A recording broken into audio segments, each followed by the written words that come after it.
টাওয়ারে লিফটে উপরে উঠছি।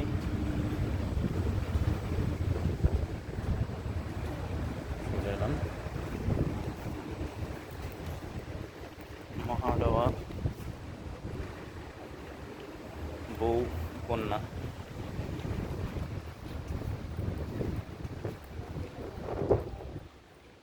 এখানে ভেন্ডিং মেশিন,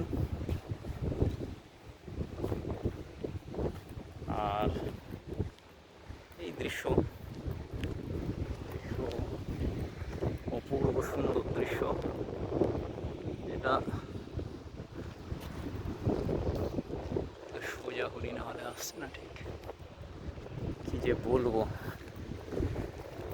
পাহাড়ের মাথায় মেঘ ছেয়ে গেছে, নাইবা দেখতে পেলাম স্কাই ব্রিজ, কিন্তু লাঙ্কাউই আমাদের প্রাণ ভরিয়ে দিল। আন্দামান সাগরের বুকে ছোট্ট দ্বীপ, যেখানে মালয়েশিয়ান সরকারের শিল্প সৌন্দর্য দেখা যাচ্ছে।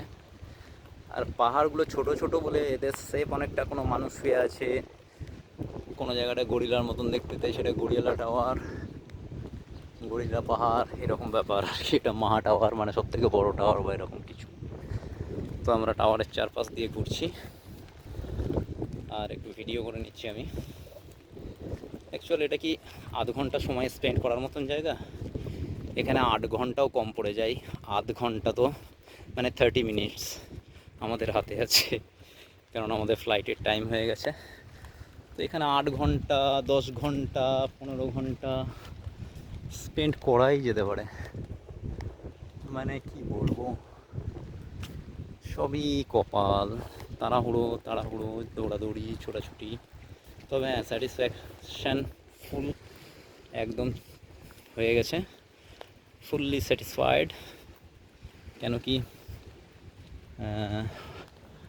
অনেক কিছু আমরা দেখে নিলাম। ববি যেটাই বলে, তুমি গেলেই খালি দৌড়াদৌড়ি, ছোটাছুটি, এই চলো ছুট ছুট ছুট ছুট, না করে তো উপায় নেই। বেড়ানো মানে তো তাই। ওরা মা বেটিতে এক জায়গায় দাঁড়িয়ে আছে। আসলে নারী পুরুষে অনেক তফাৎ, প্রকৃতিগতভাবে, মানসিকভাবে, শারীরিকভাবে অনেক অনেক তফাৎ। তো মাহা টাওয়ারের চারপাশে আমি ঘুরে নিলাম। সূর্য মামা জাস্ট ছায়া দিচ্ছে, মেঘটা আমাকে যেমন ভুটান ঘাটে দিয়েছিল, এই যে তেমনি এখানেও দিচ্ছে জাস্ট ছায়া। ওকে, এই হলো সিনিক বিউটিফুল। আমরা একটু আগে ছিলাম লাঙ্কাউইতে। ওই যে লাঙ্কাউইয়ের ইগলটা এখনও দেখা যাচ্ছে এখান থেকে, মাহা টাওয়ার থেকে। আশা করি দেখতে পাচ্ছেন আপনারা। এই যে, তাই না, ডানা মেলে আছে।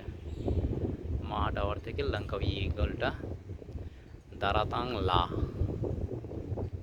ওকে, দাতারাং লা, দারাতাং না, দাতারাং লা মানেটা নেই জানি না, ওই জন্য উল্টো পাল্টা হয়ে যাচ্ছে। তো